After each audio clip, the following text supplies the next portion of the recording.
जय शिव शंभू मित्रों, कैसे हैं आप सब। आज हम आपको बताएंगे कि भगवान शिव क्या है।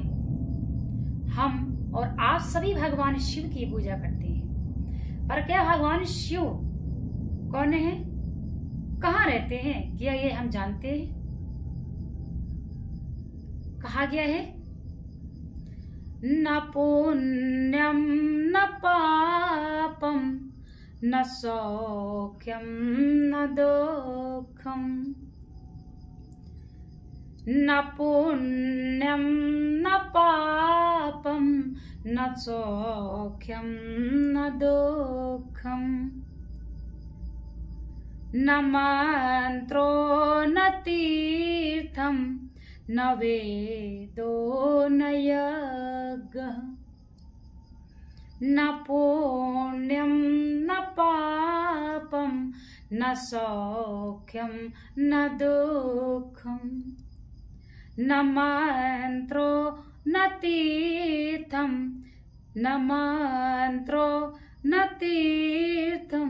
न वेदो न यज्ञः, अहम भोजनम नैव भोज्यम न भोक्ता, अहम भोजनम न भोज्यम न भोक्ता, चिदानंद रूपः चिदानंद रूपः शिवोहम शिवोहम। अर्थात न पुण्यम न पापम, मैं ना पुण्य हूं ना पाप, ना मैं पुण्य हूं ना ही पाप, न सौख्यम न दुखम, ना सुख ना दुख। तो क्या है भगवान शिव? न मंत्रो न तीर्थम, न मंत्र न तीर्थ, न वेदो न यज्ञ, न वेद और न यज्ञ, न वेद और न यज्ञ। अहम भोजनम नैव भोज्यम न भोक्ता, मैं भोजन हूं ना खाया जाने वाला हूं, मैं भोजन हूं ना खाया जाने वाला हूं, वह ना खाने वाला हूं, ना भोजन हूं ना खाया जाने वाला हूं और ना खाने वाला हूं। मैं चैतन्य रूप हूं,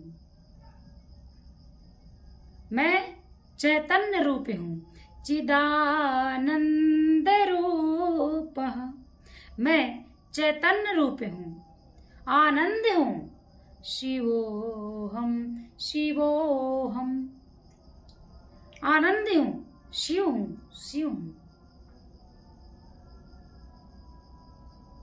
इस प्रकार से भगवान शिव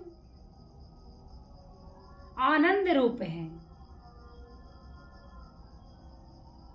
भगवान शिव आनंद रूप है। सत्यम शिवम सुंदरम, भगवान शिव को झूठ बोलने वाला भक्त बिल्कुल पसंद नहीं। बेशक हम पूजा में गलती कर दें, हम भगवान शिव को कुछ भी न भोग लगाएं तो चलेगा, परंतु भोलेनाथ झूठ बोलने वाले व्यक्ति से बहुत ही क्रोध करते हैं, न उसको बिल्कुल भी कृपा नहीं करते। जो व्यक्ति झूठ बोलता है, असत्य बोलता है, सत्य नहीं बोलता, वह व्यक्ति भगवान शिव की कृपा कभी प्राप्त नहीं करता। इसीलिए सबसे जो बड़ी बात है वह यह है कि यदि आप भगवान भोलेनाथ की पूजा करते हैं तो आपको सबसे पहले सत्यभाषी होना चाहिए, अर्थात आपको सत्य वचन बोलना चाहिए। सत्य बोलने वाला मुझे बहुत प्रिय है, ऐसा भगवान शिव कहते हैं, और असत्य बोलने वाला मेरी कृपा कभी नहीं प्राप्त करता है। सत्य बोलने वाला मुझे बहुत प्रिय है और असत्य बोलने वाला मेरी कृपा कभी नहीं प्राप्त करता है। चाहे आप जिंदगी भर झूठ बोले, यदि भगवान शिव की कृपा आप प्राप्त नहीं कर सकते, चाहे आप जिंदगी भर पूजा करें और झूठ बोले, तो भगवान शिव की कृपा आपको प्राप्त नहीं होगी। यदि आप चाहते हैं कि भगवान शिव हम पर प्रसन्न हो, तो सबसे जो नंबर 1 बात है वह यह है कि सबसे पहले आप सत्य बोलना प्रारंभ करें, झूठों की संगत छोड़ दें। असत्य बोलने वालों, जो आप व्यक्ति असत्य बोलते हैं और आप जानते हैं कि यह व्यक्ति असत्य बोलते हैं, असत्य भाषी हैं, उन व्यक्तियों से आप बात करना ही बंद कर दें। यदि आप सोचते हैं कि मैं तो सत्य बोलता हूं, दूसरा असत्य बोलता है, तो क्या हुआ? यदि शिव को, भगवान शिव की कृपा प्राप्त करना ना कठिन है और ना ही सुलभ है। भगवान शिव की कृपा प्राप्त करना ना ही सुलभ है और ना ही कठिन है। यही भगवान शिव हैं। या तो आप समझे तो बहुत ही सुलभ है और ना समझे तो बहुत ही कठिन है।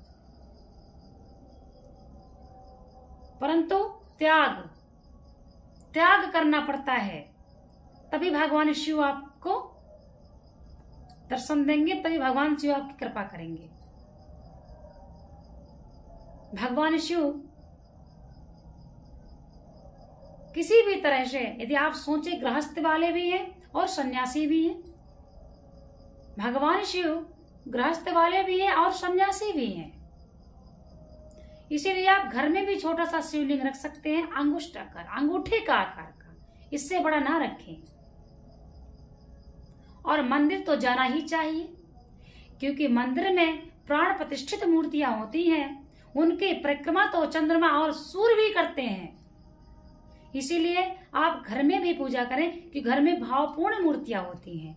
इसीलिए घर में देवी देवताओं की प्राण प्रतिष्ठा नहीं कराई जाती है, क्योंकि घर में यदि हम करवा लेंगे तो यदि हम कभी कहीं जाते हैं तो घर में हमें गेट बंद करना पड़ता है। ऐसा नहीं, इसीलिए घर से बाहर ही होती है। जब घर से बाहर मंदिर रहता है तो व्यक्ति वहां, यानी सामाजिक मंदिर होना चाहिए। और घर में हम जो छोटी मूर्तियां रखते हैं वह हमारी भावपूर्ण मूर्तियां होती हैं। यदि किसी कारणवश हम कभी पूजा नहीं भी कर पाते हैं तो भगवान हमको क्षमा कर देते हैं, ये हमारी भाव की मूर्तियां हैं।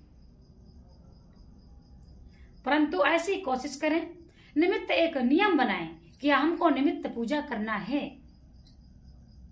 तो भगवान शिव के जो भक्त हैं, भगवान शिव के जो साधक हैं, उनको सबसे जो एक बात है जो पहले ध्यान देना है, उस पर विजय प्राप्त करना है कि सत्य बोलना है।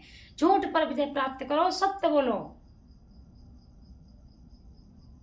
झूठ नहीं बोलना है और झूठ का साथ भी नहीं देना है, कि भगवान शिव स्वयं जब कहते हैं तो उस पर आप ध्यान दें कि सत्य बोलने वाला मुझे अत्यंत प्रिय है और असत्य बोलने वाला मुझे प्रिय नहीं है। भगवान शिव कहते हैं, क्यों मंदिर जाते हो, क्यों तीर्थों में जाते हो? सबसे अच्छा मंदिर, भगवान शिव कहते हैं, मनुष्य का हृदय है। मुझे अपने हृदय में ढूंढो, क्यों भटकते हो? तो इसलिए भगवान भाव मांगते हैं।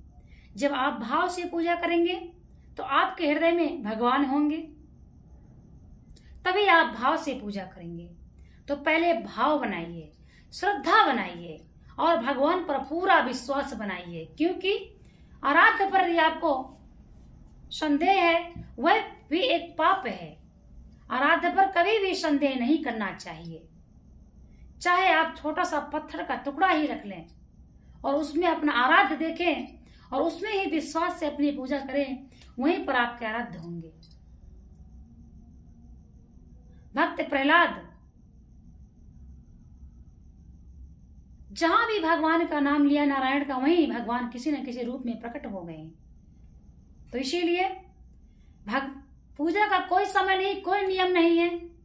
और यहाँ तक कि यदि आपके पास मूर्तियां भी नहीं है, कहीं आप प्रदेश में बाहर हैं, तो कोई बात नहीं है। भगवान की मूर्ति अपने हृदय में होनी चाहिए। जब तक हम भगवान को भाव से नहीं पूजेंगे, भगवान हमारे हृदय में नहीं रहेंगे, तो हमारी पूजा का क्या फल है? इसलिए भगवान भाव मांगते हैं। भगवान प्रेम से प्रकट होते हैं, ना कि आपके चढ़ावे से और ना कि आपके धन के दिखावे से। अधिक चढ़ावा, अधिक दिखावा, अच्छे अच्छे मिष्ठान वस्तु में, इससे भगवान प्रकट नहीं होते हैं। भगवान तो आपके प्रेम से, तुलसी पत्र से प्रकट होते हैं। इसलिए जाने अपने धर्म में और अपने आराध्य को जाने कि हम कोई भी हमारे घर मेहमान आता है तो हम पूछते हैं आपको क्या पसंद है, आपके पसंद का भोजन बनेगा, तो आपके आराध्य को क्या पसंद है यह भी आपको मालूम होना चाहिए।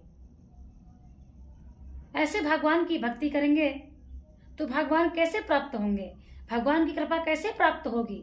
इसीलिए भाव बनाइए। बेशक आप 1 घंटे की जगह 2 मिनट पूजा करिए, परंतु भाव अवश्य बनाइए। भाव बिन भगवान नहीं है, भाव है तो भगवान है, जहां भाव है वहीं भगवान है।